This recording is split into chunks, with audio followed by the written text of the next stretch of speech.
Yeah, so we start off from the first question itself. एकदम first question से start करते हैं और जल्दी करेंगे, ठीक है? थोड़ा ध्यान देना सब लोग. First question is a biconvex lens behaves like a convergent in air but behaves like a divergent in water. मतलब बोल रहे हैं एक biconvex lens है,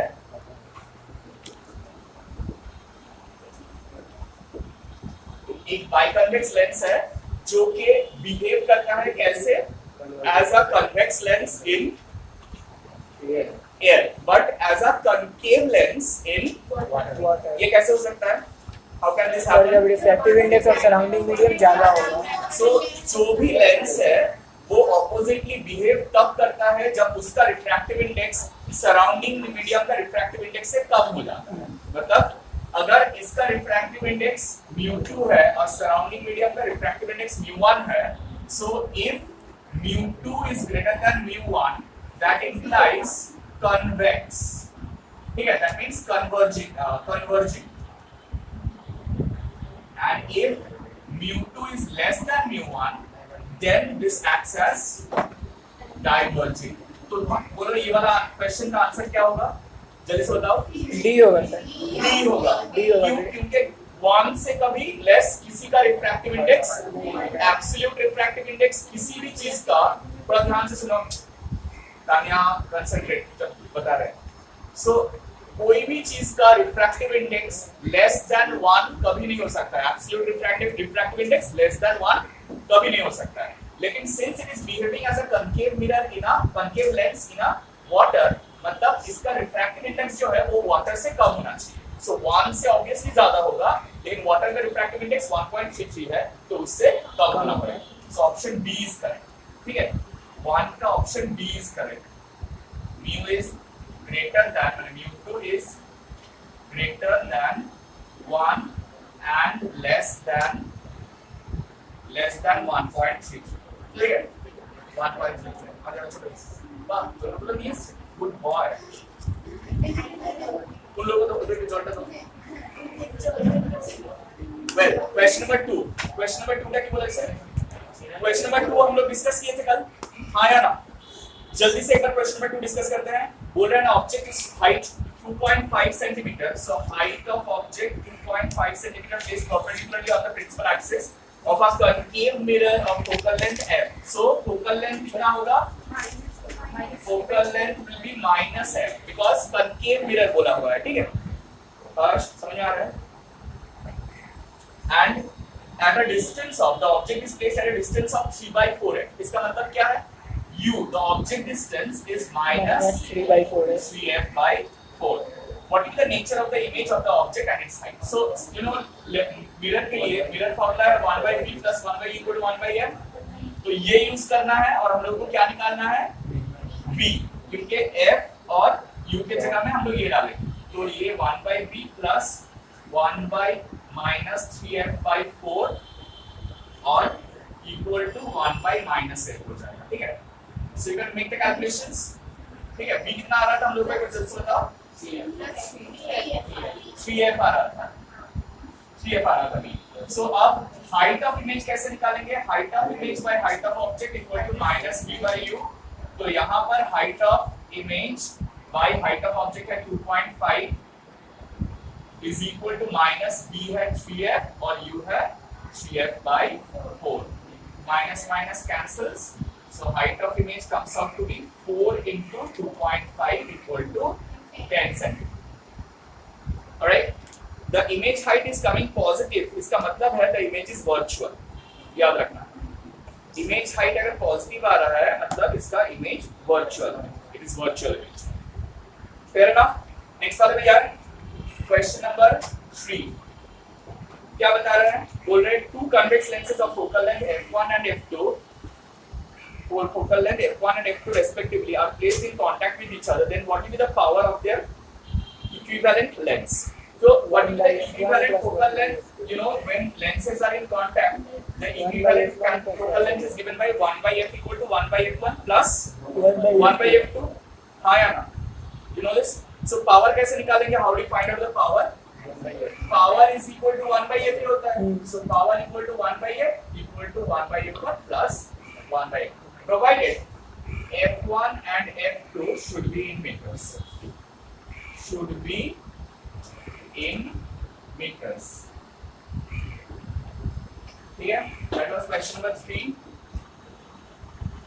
पहले बताओ क्वेश्चन नंबर 3 तक सब लोगों को समझ में आया? हर्ष, दूसरा वाला हर्ष समझ में आया? तो नहीं, वो पहली वाली है। अच्छा, सो हो गया है 4, सुजल 3 हो गया है।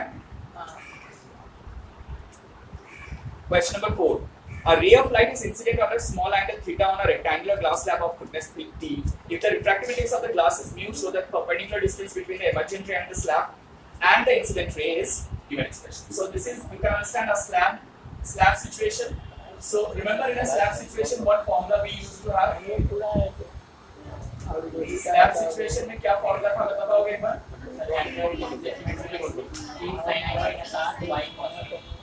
वाह, ये कौन बताया? प्रताप बताया ना? हाँ प्रताप, क्या बोले एक बार बोलो। d sin minus r sin I lateral displacement, हाँ बोलो। ये वाला फॉर्मूला राइट, हम ये lateral displacement एक बार देखने बोले थे तुम लोगों को रिकॉर्डिंग में, क्योंकि lateral displacement वाला फॉर्मूला इसके ये तुमको उसमें मिल जाएगा। मैंने जो पीडीएफ ग्रुप में पोस्ट किया ना, वो वाला पीडीएफ में एक बार देखना, lateral displacement का फॉर्मूला है। So lateral displacement equal to क्या है? T sin I minus R by cos R. sin of I minus R by cos R. लेकिन यहाँ पर दिया क्या है बताओ? I बहुत small है। कि a ray of light is incident at a small angle theta on a rectangular glass slab. मतलब ये जो I है, they are saying I is equal to theta, which is small. ठीक है? तो I is equal to theta यहाँ पर दिया हुआ है। अब पूछा गया है कि prove that, हाँ ये प्रूव करने के लिए बोला गया। So how do you go for it? कैसे करेंगे हम लोग? देखो एक चीज, ये अगर I है, अगर ये R है, then you know that sin I by sin R is equal to mu. Sin I by sin R is equal to mu होता है। Since the angle is theta is small, angle theta क्या है? Small है। छोटा है। तो अगर छोटा है तो हम लोग इसको ही बोल सकते हैं I by R equal to mu. हाँ या ना? You know, जब थीटा छोटा होता है तब sin I is equal to nearly equal to I and sin R is nearly equal to R. जल्दी से, sin R is nearly equal to R.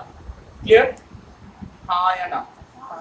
अब मुझे बताओ एक चीज, जल्दी से बताओ कि अगर I is equal to mu into R होता है तो R को हम लोग क्या बोल सकते हैं? R को हम लोग I by mu बोल सकते हैं, और यहाँ पर I थीटा दिया हुआ है, so can I say theta by mu? R is equal to theta by mu बोल सकते हैं? Yes or no? हाँ? अब आराम से इसमें डाल दो। सुनो, ध्यान से सुनो। Sin of I minus R क्या हो जाएगा? Since I is small, sin of I minus R is?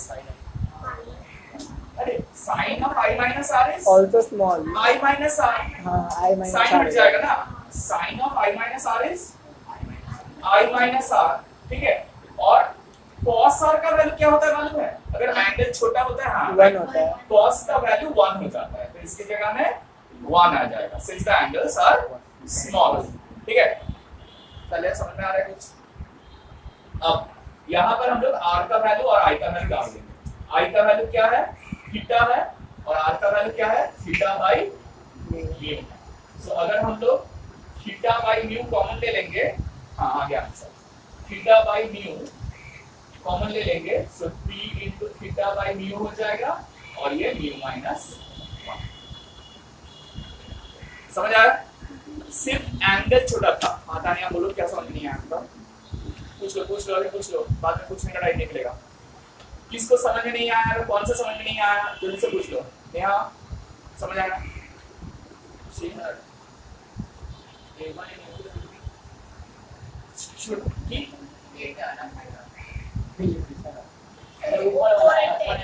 अरे should be meters, अरे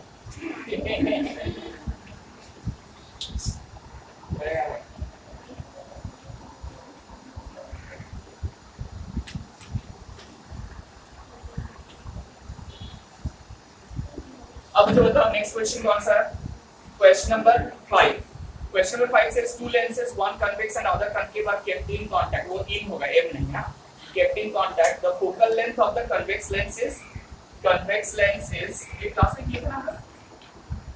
Focal length of convex lens is 30 centimeter plus 30. Convex के लिए focal length क्या होता है? पॉजिटिव होता है. और इसके बाद क्या बोल रहे हैं? concave lens का जो focal length है वो है -20 centimeter. What is the equivalent focal length of the combination? So equivalent focal length of the combination 1 by f equal 1 by f1 plus 1 by f2. नहीं करेंगे, तुम लोग करोगे, ठीक है? 60 डाल देना है, जो भी आएगा आंसर. तो f equal to -60 আসছে. हाँ सर. ভুল করিস নি কেউ? ठीक है. সবাই বলেছে এটা? প্রতাপ? Yes, sir. Good. Question number 6. Under what condition will a concave lens behave as a convex lens? When refractive index of surrounding medium is more than the lens. When Ri of surrounding medium Is greater than that of lens. medium is greater than the lens medium. Lens medium.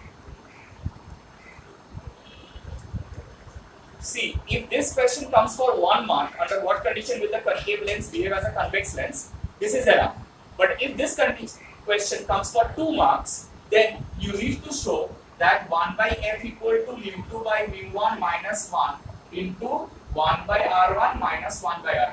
Then you need to mention that for a convex lens, ये convex है या concave है? Concave lens. For a concave lens, r1 is negative and r2 is positive. ठीक है? Therefore, f is negative. In general, mu2 is greater than mu1, so f is negative. ठीक है? But if mu2 is less than mu1, then f is positive. So इतना सा statement तुमको लिख के दिखाना पड़ेगा वहां पर. Is that clear? यहाँ तक तुमको लिख के दिखाना पड़ेगा. If it is of 2 marks, अगर 1 mark का है इतना ही काफी है, full marks, ठीक है. लेकिन अगर 2 marks का है तो ये लिख के तुमको रिप्रेजेंट करना पड़ेगा एक बार, तभी 2 marks पूरा मिलेगा, अदरवाइज 2 marks पूरा नहीं मिलेगा. क्लियर? सो इसीलिए कंसेप्चुअल क्वेश्चंस या डिराइवेशंस अटेम्प्ट करने से फिजिक्स में मार्क्स बहुत कम मिल जाता है. क्यों? क्योंकि 1 मार्क का एक ही क्वेश्चन तुमको 1 मार्क का भी दे सकता है, 2 मार्क का भी दे सकता है. तो उसके हिसाब से तुमको समझ के लिखना पड़ेगा कि कितना लिखना चाहिए और कितना रीजनिंग देना पड़ेगा. क्लियर? नेक्स्ट क्वेश्चन नंबर 7 क्या बता रहा है बताओ. Under what condition will the object and image always be on the same side of the focus of a concave mirror?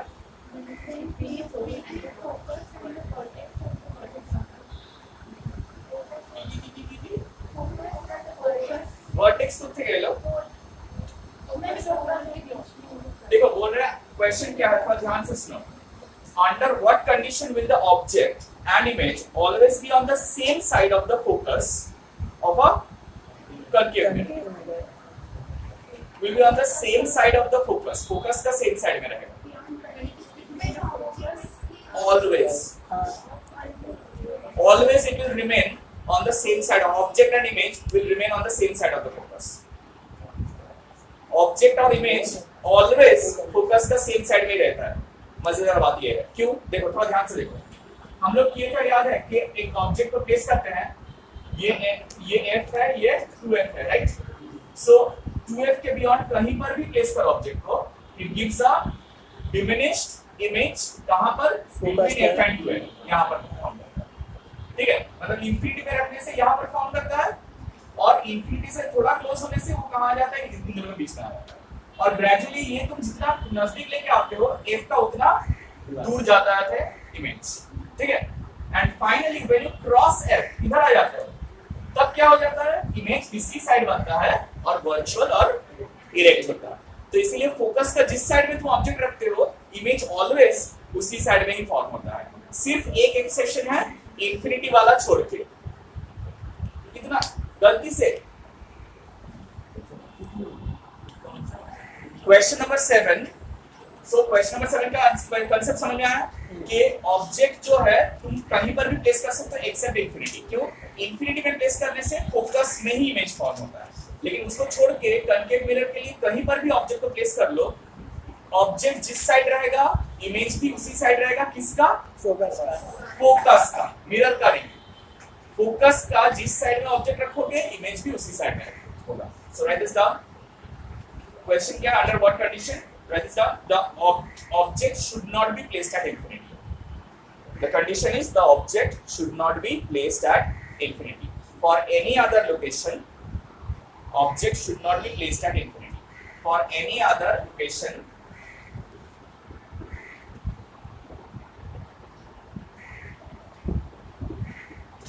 not be placed at infinity. For any other location it will give you what? क्या देगा वो? हाँ, image on the same side of the focus as the object. Object focus का जिस side में रहेगा image भी focus का उसी साइड में।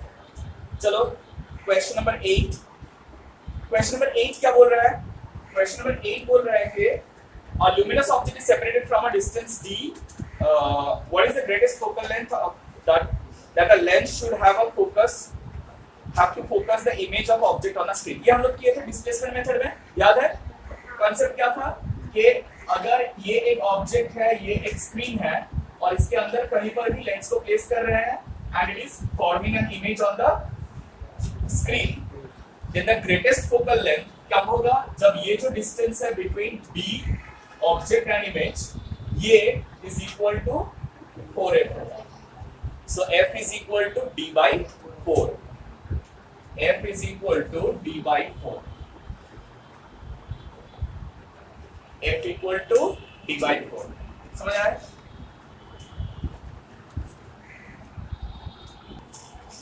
मजाक नहीं। क्वेश्चन नंबर 9 चलिए से।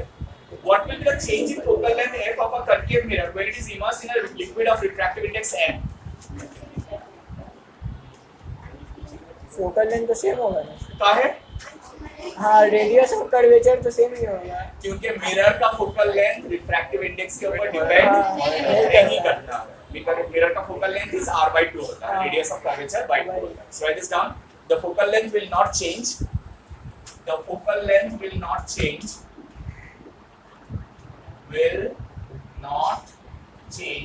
as it is independent of Ri of any medium. You know medium refractive index Ri मतलब refractive index है, ठीक है? I just call out, I've got a very poor handwriting. Focal length will not change as it is independent of refractive index of any medium. बाद में बोलना मत कि sir ये क्या लिख दिए, सर वो क्या लिख दिए, डॉक्टर जैसा हैंडराइटिंग है आपका, ठीक है? नेक्स्ट। अच्छा क्वेश्चन नंबर 10 हम नहीं करवाएंगे, करवाएंगे क्या? अच्छा ठीक है करवाएंगे। एक डेरिवेशन का रिलेशन रिलेटेड है, जल्दी से एक बार बता देते हैं। हाँ क्रिटिकल एंगल, ओ अच्छा यही डेरिवेशन का, यही डेरिवेशन का है। हाँ so I just tell you question number 10 है वो फिश आई व्यू, ठीक है? फिश आई व्यू देखना रिकॉर्डिंग में, फिश आई व्यू बोल के एक पार्ट है, वो फिश आई व्यू में हम लोग एग्जैक्टली यही डेरिवेशन करके निकाला था, फॉर्मूला निकाला था, ठीक है? जिन लोगों को पता नहीं है एक बार रिकॉर्डिंग देखना, फिश आई व्यू वहां मिल जाएगा। क्वेश्चन नंबर 11 जल्दी से देखो एक बार। What are the conjugate foci of a spherical mirror? बताओ conjugate foci क्या है? हाँ दो पॉइंट है, पढ़ो जोरे पढ़ो।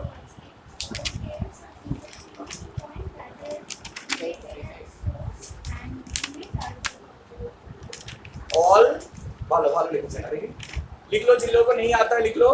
कंजुगेट फोकाई क्या है? All pairs of interchangeable points, all pairs of interchangeable points, हाँ तुम बोलना है तो अच्छा हाँ ठीक है all pairs of interchangeable points that are related as source and image are called conjugate foci. That are related as source and image are called conjugate foci.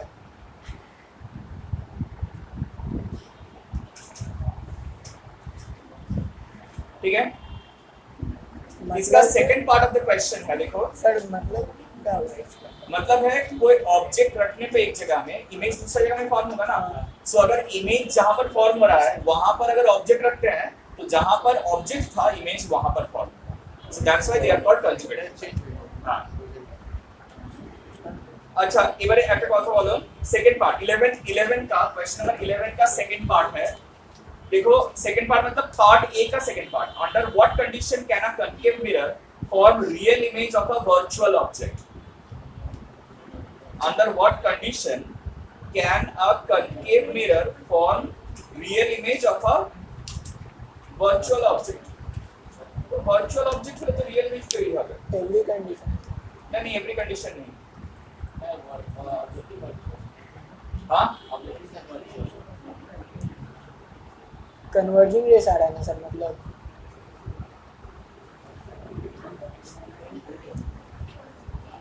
अच्छा लिखो, object should be with in the focus. The virtual object should be with in the focus. लिख लो एक बार जल्दी से, the virtual object should be with in the focus. Virtual object का मतलब क्या है? कन्वर्जेंट बीम ऑफ लाइट सिखाया था हम लोग। वर्चुअल ऑब्जेक्ट का मतलब ही है जो बीम ऑफ लाइट इंसिडेंट हो रहा है वो कन्वर्जेंट बीम ऑफ लाइट है। तो वो जो कन्वर्जेंट बीम ऑफ लाइट जहां कन्वर्ज कर रहा है वो फोकस के अंदर कन्वर्ज करना चाहिए, तब रियल इमेज बनाएगा। Done everyone? मिरर से रिफ्लेक्ट होने के बाद फोकस करना है।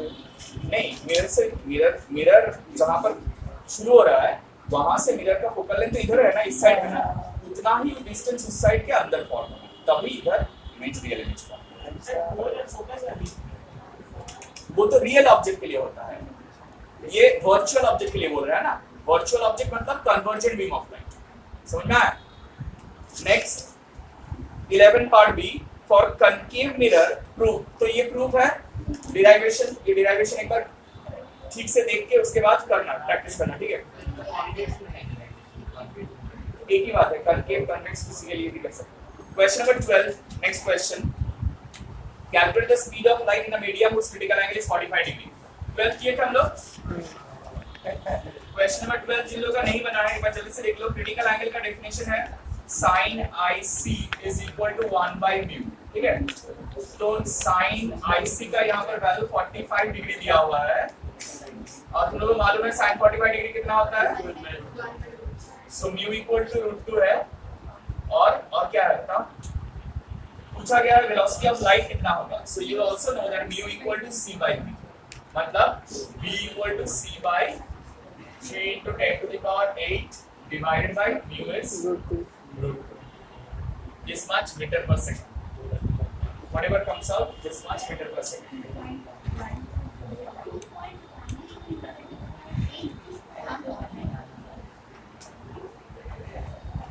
अच्छा 13 भी हम लोग क्लास में किया हुआ है।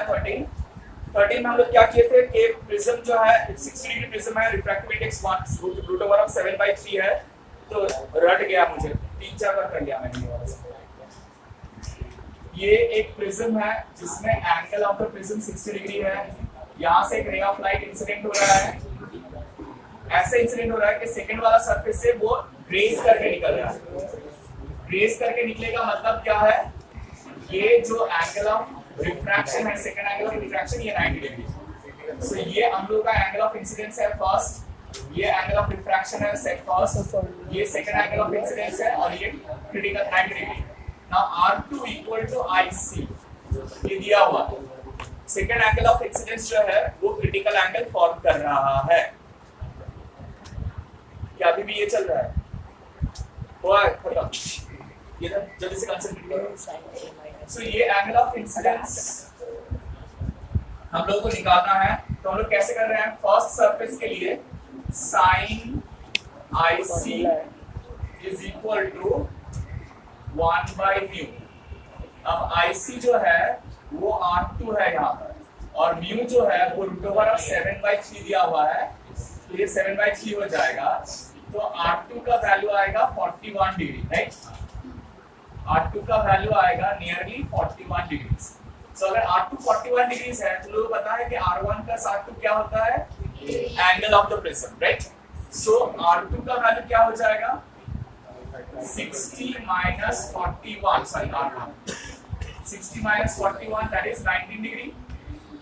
अब फर्स्ट सरफेस में हम लोग को I1 निकालना है ना, तो हम लोग लॉ ऑफ रिफ्रैक्शन लेंगे sin I by sin R equal to mu, तो sin I1 by sin 19 degree is equal to root over of 7 by 3.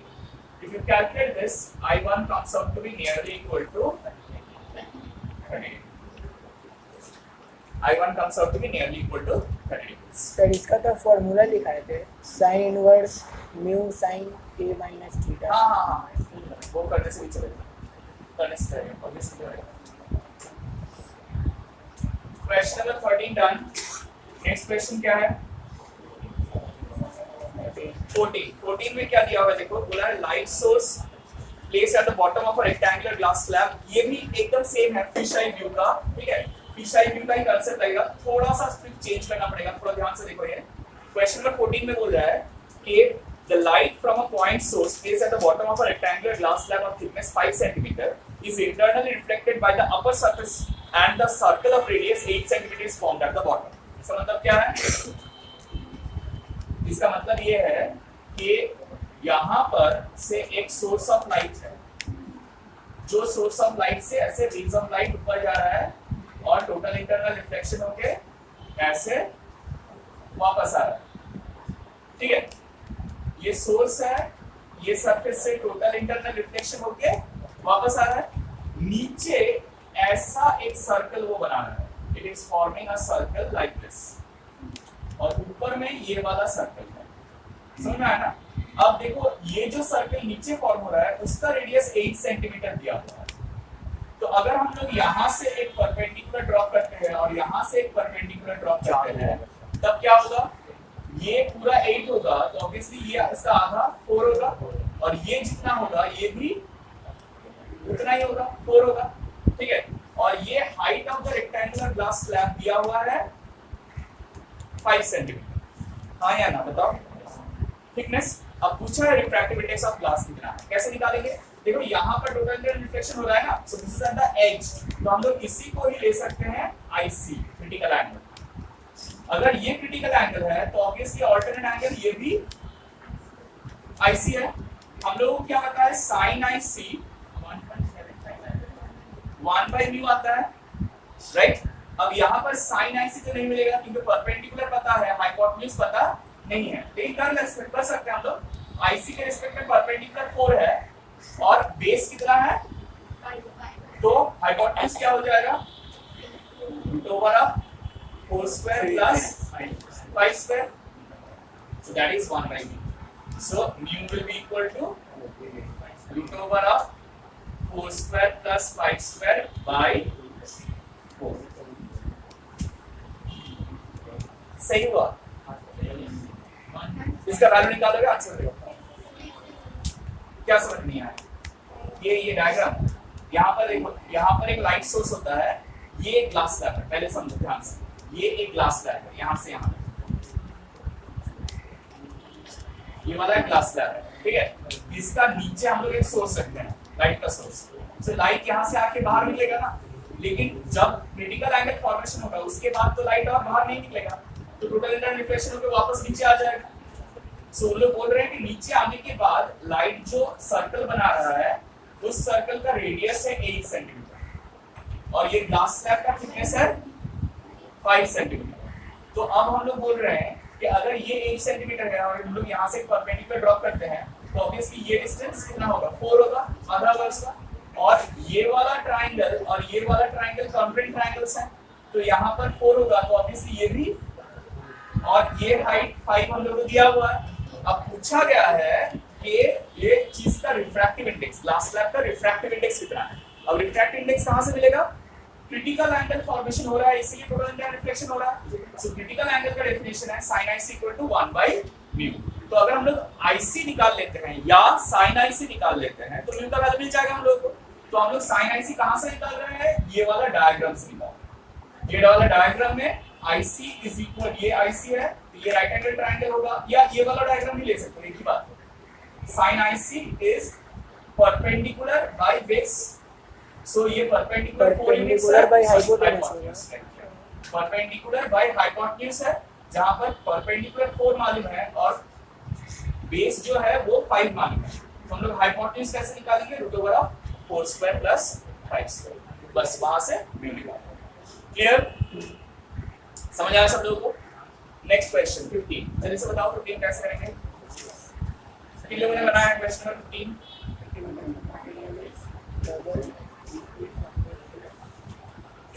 Question number 15 किन लोगों ने बनाया है बताओगे? The refractive index of a material of a double equiconvex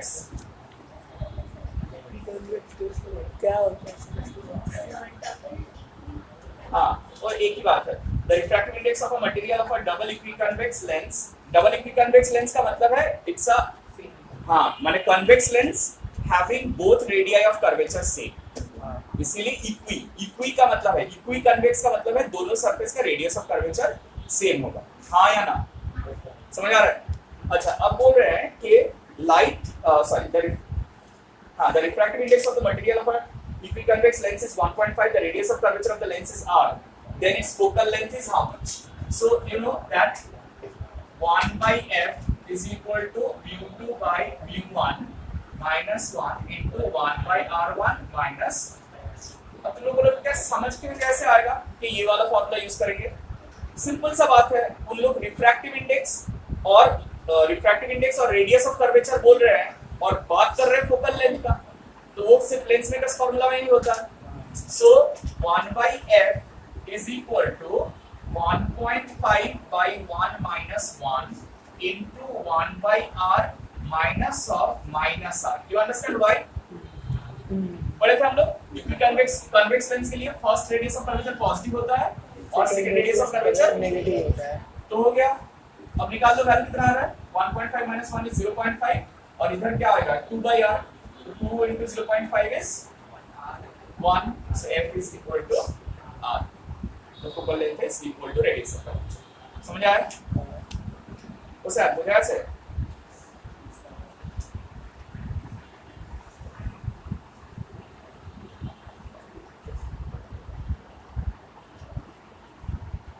16 define term focal length, ये सब आता है तुम लोग को उधर रे diagram obtain the relation between focal length and radius of curvature, ये भी derivation है r equal to 2f and calculate the angle of emergence of a ray of light incident normally on a face of। अच्छा ये वाला कर लेते हैं 16 part 2, question number 16 part 2, जल्दी से बताओ कैसे किया क्वेश्चन नंबर 16 part 2।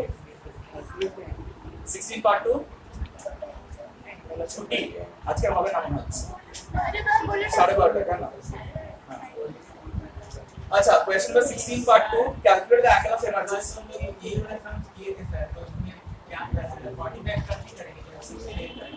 ओ अच्छा, यही वाला करे थे ना। अच्छा, इसमें थोड़ा कंफ्यूजन है,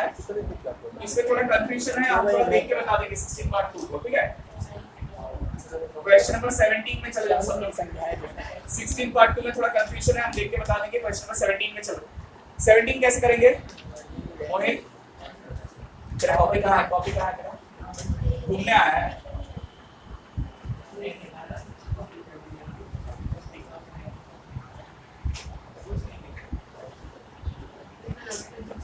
আমি থাকলে তো বলে তো বেরিয়ে ফেলতে খারাপ হবে।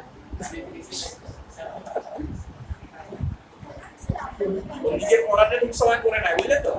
যারা নিজের পড়াটা ঠিক সময় করে নেয় তাদেরকে আমার কিছু বলার থাকে না, তাদেরকে বলে কি করবো, পড়া তো করে নিচ্ছে। যারা রেজাল্ট গুলো ভালো হচ্ছে তাদের কি করবো, তাদেরকে কিছু বলতে হবে। ভালো রেজাল্ট যাদের হচ্ছে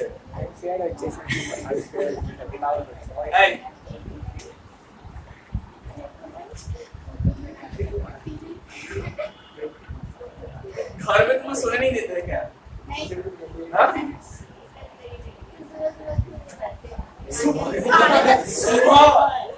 सर यहाँ पे टोटल तेरा सुबह कितना बजे होता है?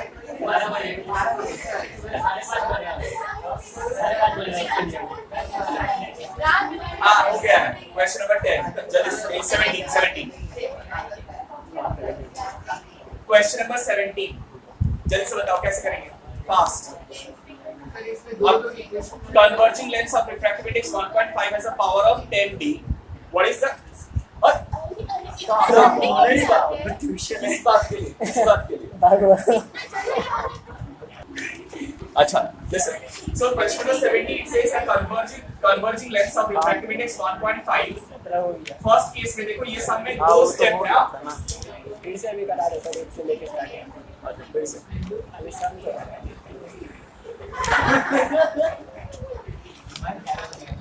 সতেরো নম্বরের কোয়েশ্চেনটা কি বলেছে পড়েছো কোয়েশ্চেন অ্যাসাইনমেন্ট আছে তাহলে আজ তুমি আছো না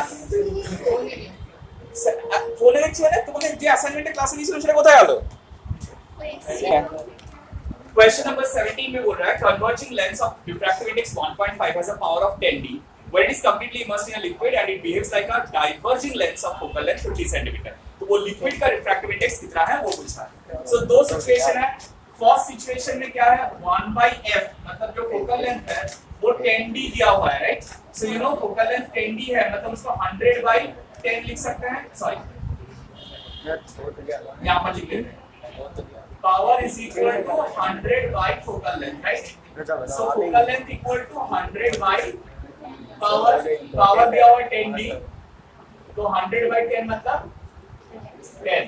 अब फर्स्ट केस में क्या हो रहा है 1/10 is equal to 1.5 by 1 minus 1 into 1/r1 minus 1/r2.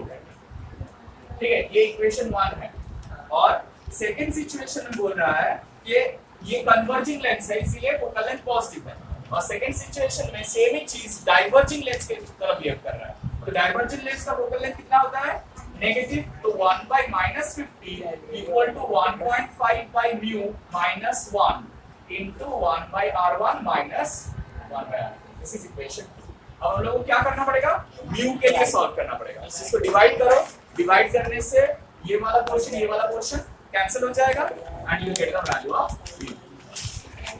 Solve for v. नहीं इसमें तो বুঝলে কি করে সলভ করবে সলভ কি করে করবে বোঝা গেছে यस हो गया सर.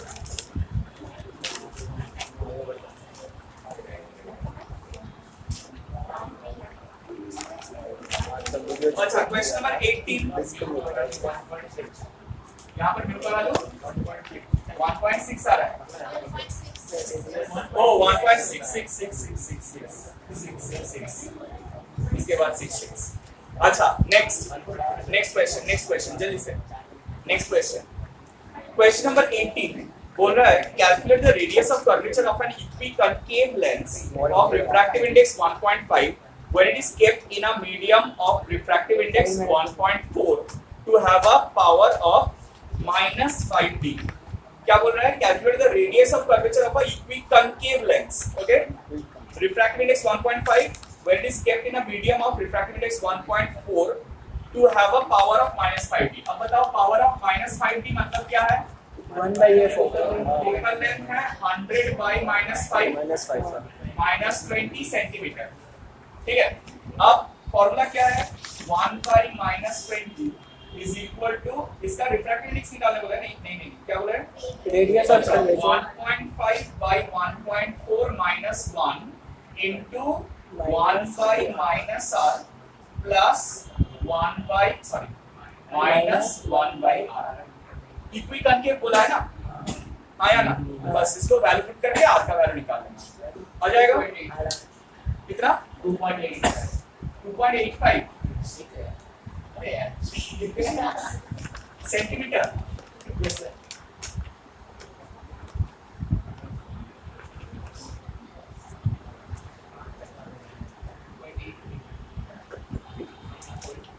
क्वेश्चन नंबर 19 हम लोग किए थे ना क्लास में. An equilateral glass prism has a refractive index of 1.6 in air. Calculate the angle of minimum deviation of the prism when kept under in a medium of refractive index. कैसे हुआ? वो minimum deviation वाला formula लगा. So mu equal to sin of a plus del m by 2 by sin of a by 2.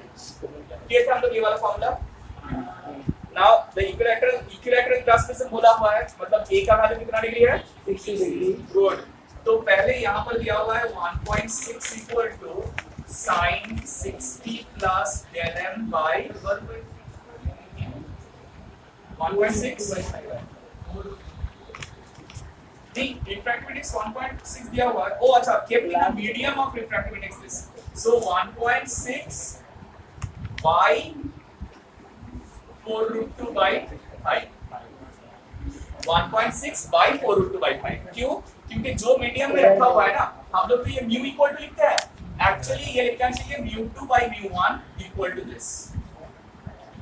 mu2 by mu1 is equal to this, where mu2 is refractive index of the prism and mu1 is the refractive index of surrounding medium का refractive index। So 1.6 by 4√2 by 5 equal to sin of this by sin 30 degree। बस यहाँ से क्या निकालना है solve करके? del m का value कितना निकल रहा है? 30 डिग्री। del m 30 डिग्री निकल रहा है। बढ़िया।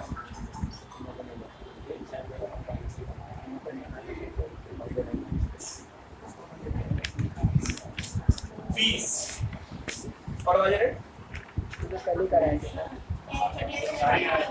निकलना है अभी क्या